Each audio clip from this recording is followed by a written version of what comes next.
Should you build an audience first or create a product first? Here's how to decide. One of the most common questions that new online entrepreneurs have is whether or not they should start by creating an audience or creating a product first. And it's a very good question, and not thinking about the implications of this question could cost you a lot of time and money, so it's well worth pondering. After starting numerous businesses over the last 10 years, I have tried both options, so I am going to share my findings with you today. My name is Kath Kyle and I lead the Hustle Less, Manifest More movement. I help creators and change makers manifest a massive audience and transform millions of lives by creating a magnetic movement using my proven dream business framework.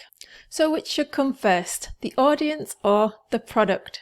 Before I share my own opinion on this topic, I'm going to explain more about the pros and cons of choosing either option and my own experiences. So let's start with the advantages of building an audience first. So the benefits of building an audience before you've created a product are that you will already have people who are ready to buy your product when you finally launch it. Making sales straight away really boosts your confidence, and if you are somebody who is likely to quit their business because they haven't got any sales of their first product, then you probably are going to benefit from creating an audience first who are definitely going to buy your stuff, because there is nothing more disheartening than launching a product and having nobody to buy. However, business owners do need a bit of inner grit, so I would suggest that you try and strengthen up a bit and see that you are going to have failures before you have successes. So having a launch where you don't sell anything is usually quite very common when you are first starting your business, so don't let that put you off. Another benefit of building an audience before you've created your product is that your audience can actually tell you what product they really want to buy. This way, you pretty much guarantee that you are going to make sales and will continue to make sales because you are giving the people what they want. And this is the best way to guarantee that people are going to buy what you have. Another great thing about building an audience before you sell a product is that you are basing your business on your audience rather than on your product.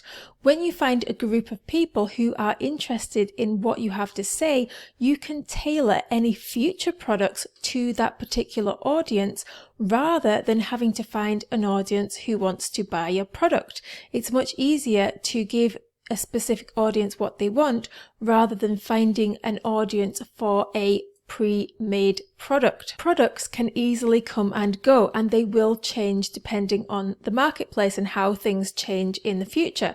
But an audience is something that will usually stick by you as long as you have their best needs at heart. So here's my own experience of building an audience first. In my very first business called Green Thickies, I did actually build an audience before I created my first product. And the only reason that I did this was because I didn't really know how to create a product. Everything was brand new to me because it was my first business. So I was learning how to grow an audience and experimenting with that first. Then I moved on to learning about how to create a product. I actually assumed that creating a product was going to be very difficult, time-consuming and complicated and expensive, so I didn't actually really look into it too much. I just focused all of my efforts on building an audience. But let me tell you that creating a product, especially nowadays, because that was quite a few years ago when technology wasn't as good and you had to pay for certain services, but now you can pretty much do everything for free. You can create very professional looking products very, very quickly for free, absolutely paying nothing at all. So you don't have to wait at all if that's what you're worried about. Building my audience first actually served me very well because luckily for me, I did actually manage to grow a very large audience very quickly. And the only reason I created my first product was that my audience actually asked for it. They kept asking me exactly what I ate to lose the 56 pounds that I had lost. So I knew that my first product needed to be a meal plan that spelled it out exactly. So I created my Green Thickies 7-day detox and it sold really well straight away. On my very first launch, it made thousands and thousands and continues to be my best selling product still to this very day. But the downside of this for me was that I probably missed out on a lot of sales as hundreds of thousands of people had consumed my free content before I had my first product ready for sale. And I had absolutely nothing to sell all of these thousands of people up to that point. Another downside of not having a product to sell straight away was that a lot of the content that I created would never have led to any sales as I didn't yet know what I was selling. So I just created content on very broad subjects sometimes, and some of this went completely viral, but it still didn't lead to any sales. So I would have been much better off creating content that would have led people directly to buying my products. So what are the advantages of creating a product first? So the benefit of creating a product first is that you don't miss out on any sales at all. Every single person that comes into your space will know that you have something to sell. This first product may not be the exact right product for your audience, but at least people will know that they can get help from you in some paid capacity. A lot of people really like to support people when they find a content creator and they really love their content. They like to give back in the form of buying their product, and sometimes they don't even necessarily want to use the product, but they just want to help support that content creator. Other people do it as a way in to get their foot in the door, so they feel like they can legitimately ask questions and they know that they're going to get a response because they are actually a customer. So having something to sell is much better than having nothing, even if it's not the exact right product. And the good thing about having something to sell straight away is that your audience knows that you are in business and you are serious about helping them. They will take you much more seriously knowing that you are a business owner rather than just a content creator who might be doing this as a hobby. Another good thing about creating a product first is that you can tailor your content around your product. If you don't have a product to harness your energy, you can end up going off on a tangent and creating content on very random topics, which are likely to thwart your efforts of building an audience. Having a product available to buy helps you stick to your niche. It helps you feel professional and it sends out a message that you are in business and you can make sales from early adopters. So here's my experience of creating a product first.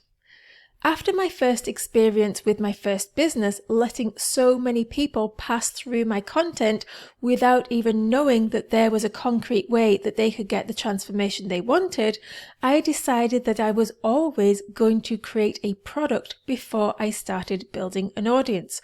Or at the very least, I was going to do both at the same time.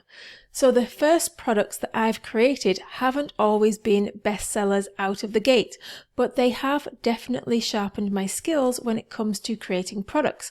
And I've had more material that I can now use as bonuses for future products that I can create, so nothing has gone to waste.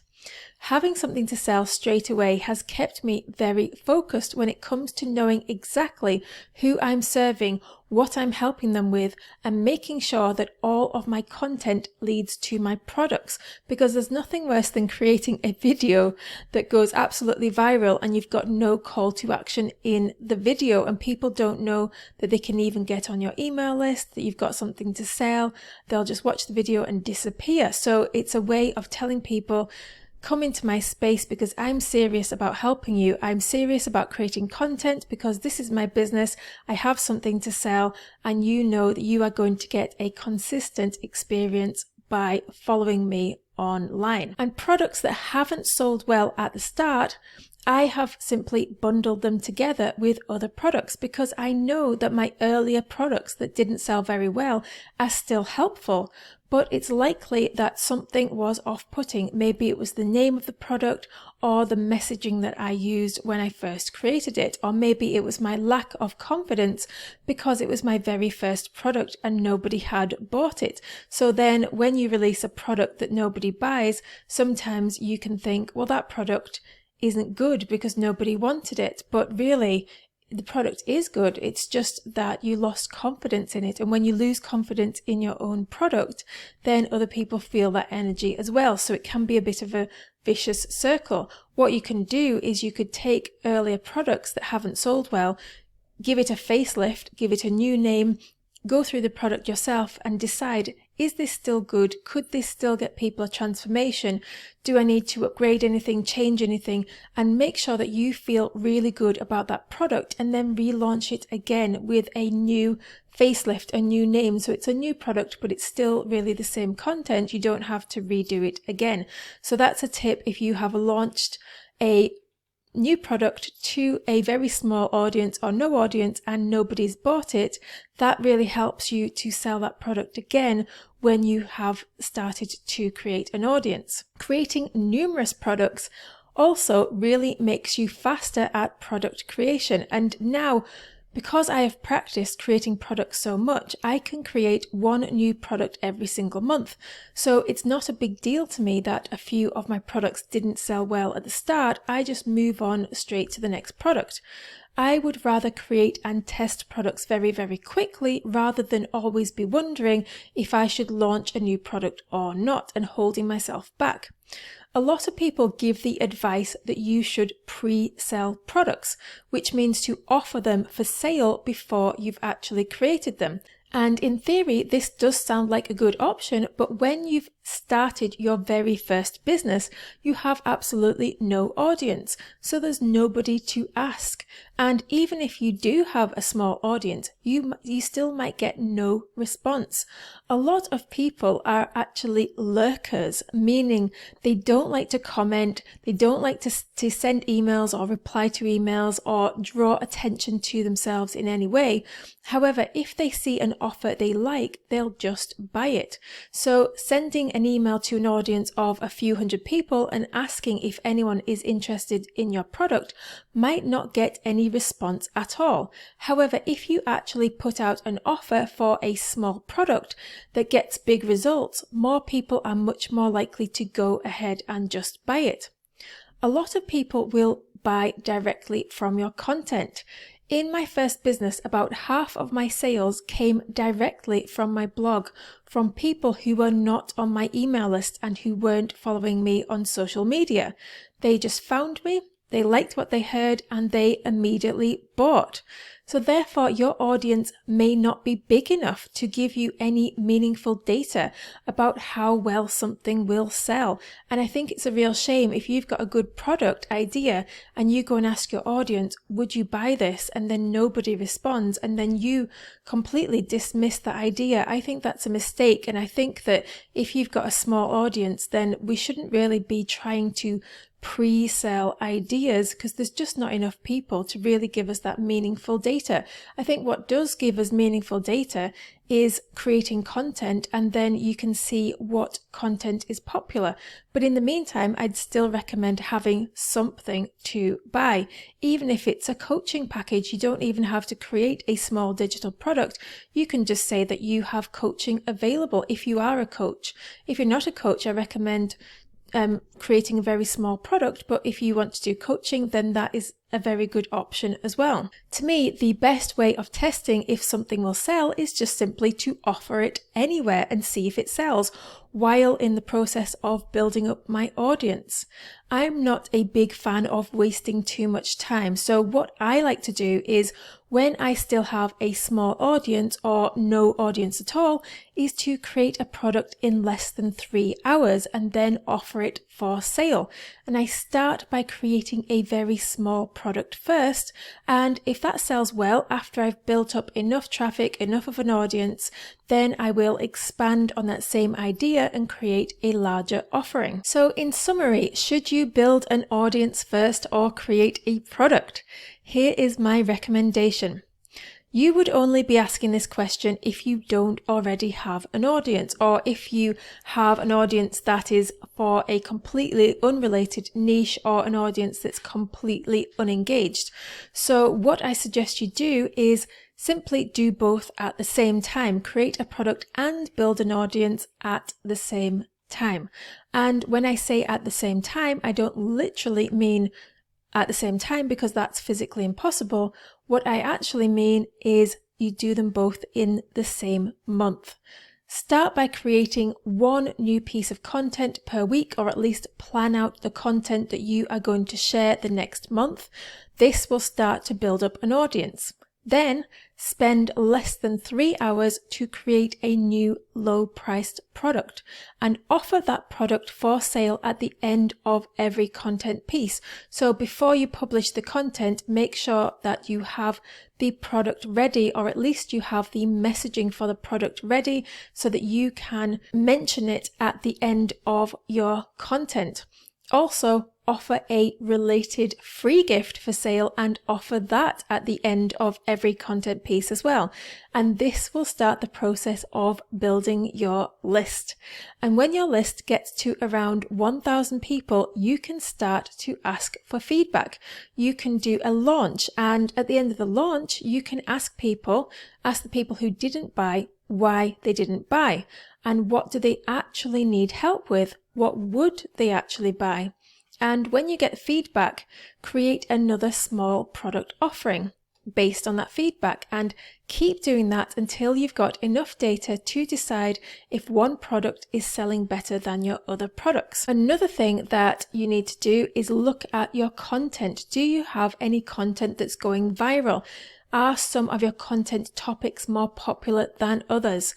And it might be a good idea to offer a paid product on the same subject as your most popular content. You can create many products and do lots of different tests.